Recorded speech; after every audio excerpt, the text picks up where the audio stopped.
জানেন শিবশম্ভু কেন নীলকণ্ঠ হলেন?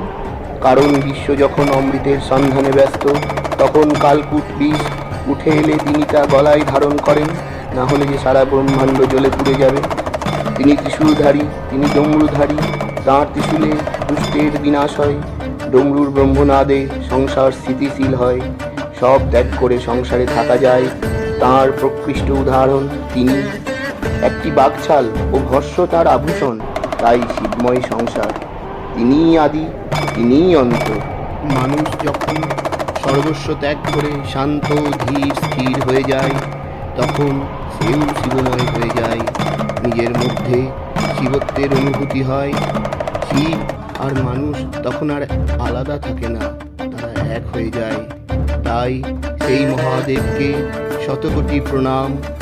হর হর মহাদেব, জয় শিব শম্ভু।